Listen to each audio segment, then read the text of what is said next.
नमस्कार साथियों, स्वागत है आप सभी का हमारे YouTube चैनल स्मार्ट स्टडी 101 पर और मैं हूं दिव्या वर्मा। दोस्तों, आज की क्लास में हम पढ़ने जा रहे हैं वर्ली पेंटिंग को और ये टॉपिक आपके लिए बहुत ही महत्वपूर्ण है। यहाँ से प्रश्न जरूर पूछे जाएंगे, इसलिए ध्यान से पढ़िएगा। और हाँ, अगर आपने अभी तक हमारे व्हाट्सएप और टेलीग्राम चैनल को ज्वाइन नहीं किया है तो जाकर कर लीजिए। लिंक आपको वीडियो के कमेंट बॉक्स में मिल जाएगी।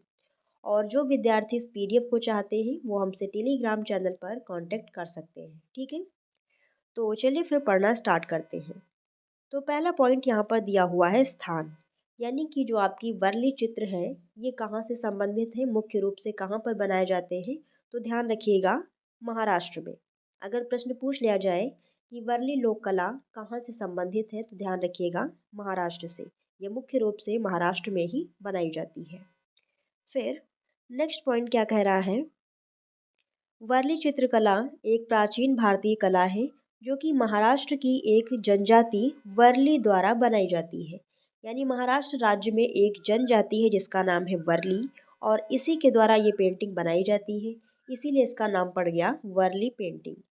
फिर अगला पॉइंट, यह चित्र शुभ एवं मांगलिक अवसरों पर बनाए जाते हैं। ये जो वर्ली चित्रकारी है ये शुभ और मांगलिक अवसरों पर की जाती है। इन चित्रों के बनाने के पश्चात पूजन का विधान है, यानी चित्र बनाने के बाद पूजा पाठ भी किया जाता है। फिर अगला पॉइंट है, गोबर मिट्टी के सम्मिश्रण से लिपी गई दीवार पर अथवा लाल पृष्ठभूमि। ये जो लाल पृष्ठभूमि है ये आप मुख्य रूप से ध्यान रखिएगा। तो वर्ली पेंटिंग लाल पृष्ठभूमि पर बनाई जाती है जिस पर पिसे चावल, और पिसे चावल को कहते हैं एपण। ठीक है, एपन या फिर एपण। तो पिसे चावल के द्वारा यह लोक चित्रण किया जाता है। यानी जो धरातल है वो कैसा रहेगा, लाल रहेगा, जो कि गेरू से किया जाता है लाल। और उस पे जो सफ़ेद रंग से चित्रकारी की जाती है वो पिसे चावल का घोल होता है। और जैसा कि आप यहाँ पर अभी चित्र में देखे भी हैं, जो धरातल है वो कैसा है, लाल रंग का है जो गेरू से किया गया है। और इस पे जो सफ़ेद रंग से चित्रकारी की गई है वो चावल के घोल से की गई है। तो ये चीज़ आप ध्यान रखिएगा, धरातल लाल रहेगा और चित्रकारी सफ़ेद रंग से की जाती है। इन चित्रों के आकार सरल रेखाओं एवं ज्यामितीय रूपों द्वारा बनाए जाते हैं जिसमें त्रिकोण एवं वक्र रेखा अर्थात जीवन के विभिन्न पहलुओं एवं रोजमर्रा के कार्यों पर आधारित होते हैं और इनका महत्व सर्वोपरि है। तो यहाँ पर जो डेली के कामकाज होते हैं उनको दिखाया जाता है। बाकी इसमें जो और भी सारी चीज़ें दिखाई जाती हैं जैसे कि यहाँ पर आप चित्र में देख सकते हैं। ठीक है, फिर अगला पॉइंट है यहाँ पर, यह चित्र प्रायः गतिमय बनाए जाते हैं, यानी चित्रों में गति होती है, कुछ ना कुछ काम करते हुए दिखाया जाता है। चित्रों के विषय जीवन चक्र तथा ऋतु चक्र पर आधारित होते हैं। यह कला भित्ति से उतरकर कागज, कैनवास, रेशमी वस्त्र एवं पोशाक आदि पर भी होने लगी है। यानी अगर हम प्राचीन समय की बात करें तो जो वर्ली पेंटिंग है वो मुख्य रूप से भित्ति पर की जाती थी, लेकिन वर्तमान समय में ये कागज, कैनवास, रेशमी वस्त्र इन सब पर भी की जाने लगी है।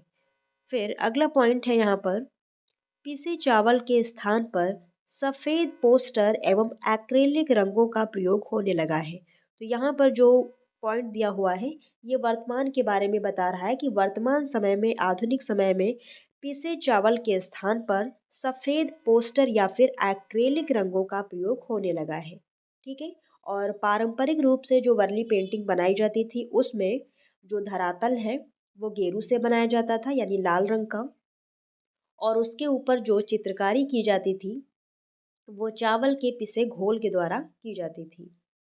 ठीक है, और यह शैली यानी जो वर्ली पेंटिंग्स हैं ये प्रागैतिहासिक काल से प्रचलन में है। क्योंकि अगर आप प्रागैतिहासिक काल के चित्र देखेंगे तो कुछ इसी प्रकार से बने होते थे। ठीक है, इसीलिए यहाँ पर बोला गया है कि यह शैली प्रागैतिहासिक काल से प्रचलन में है। चित्रों के मुख्य विषय, अब चित्रों में मुख्य रूप से क्या क्या बनाया जाता था, तो फसल कटाई, स्थानीय लोक जीवन के जो दैनिक दिनचर्या रहती है, सामूहिक नृत्य, विवाह तैयारी, पारंपरिक रीति रिवाज यानी उनके जो रीति रिवाज होते हैं उनको दिखाया जाता है। आस्था, विश्वास, देवी देवताओं, इन सब का अंकन किया जाता है। फिर अगला पॉइंट है, विवाह के अवसर पर विशेष रूप से देवी पाल घाट को विवाह कक्ष में अवश्य बनाया जाता है। यानी जब विवाह वगैरह होते हैं तो उस समय की बात यहाँ पर बताई जा रही है कि विशेष रूप से जो देवी पाल घाट है, अब उनकी ये देवी होती होंगी, ठीक है, तो इनको विवाह कक्ष में प्रमुख रूप से बनाया जाता है।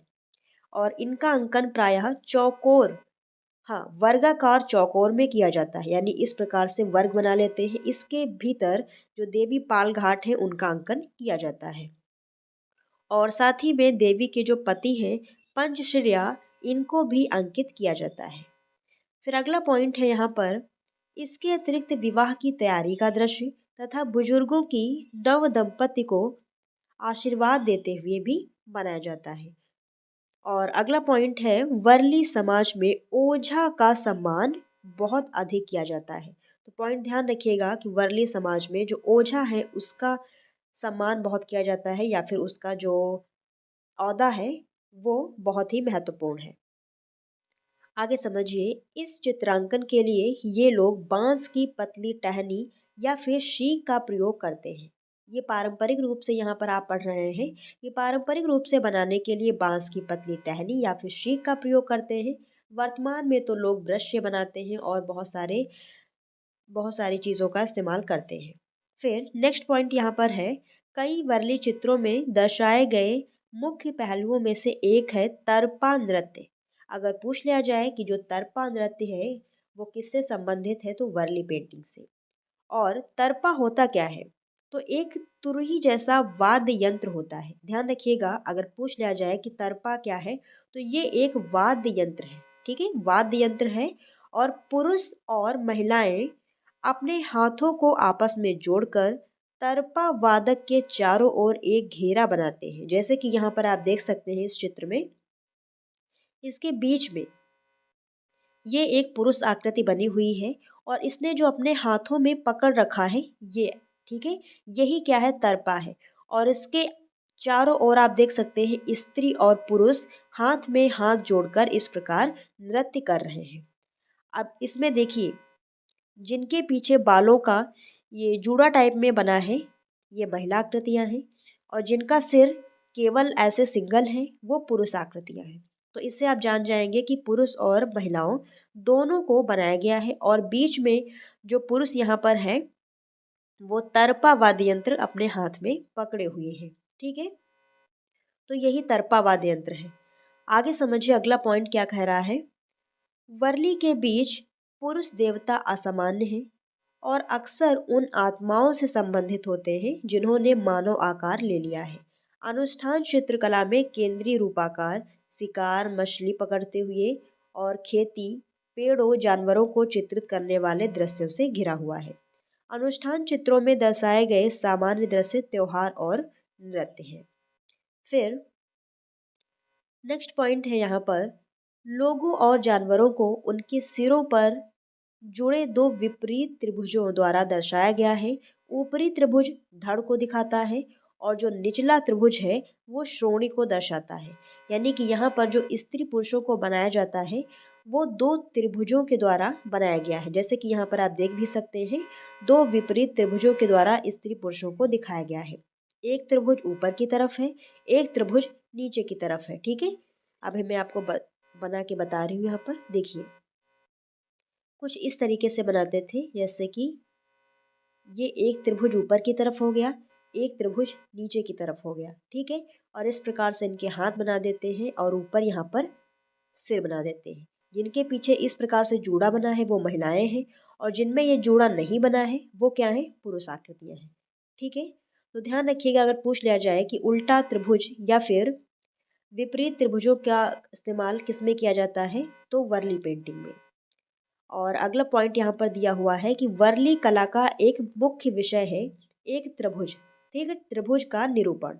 तो त्रिभुज का जो निरूपण है या फिर त्रिभुज के द्वारा स्त्री पुरुषों को किसमें बनाया जाता है, वर्ली पेंटिंग में, ध्यान रखिएगा।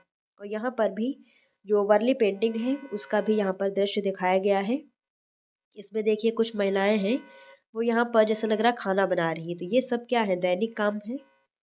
और अगला पॉइंट यहाँ पर आता है प्रयुक्त सामग्री। कौन कौन सी सामग्री वर्ली पेंटिंग को बनाने के लिए प्रयोग की जाती है। अनुष्ठान पेंटिंग आमतौर पर गांव की झोपड़ियों के अंदर की दीवारों पर बनाई जाती है। दीवारें शाखाओं, मिट्टी और लाल ईंट के मिश्रण से बनी होती हैं, जो पेंटिंग के लिए लाल गेरू की पृष्ठभूमि बनाती है।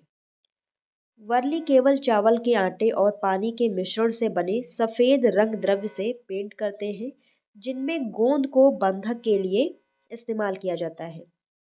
यानी इसमें गोंद भी मिला लेते हैं ताकि जो रंग है वो काफी समय तक टिके रहे, जल्दी झड़े ना।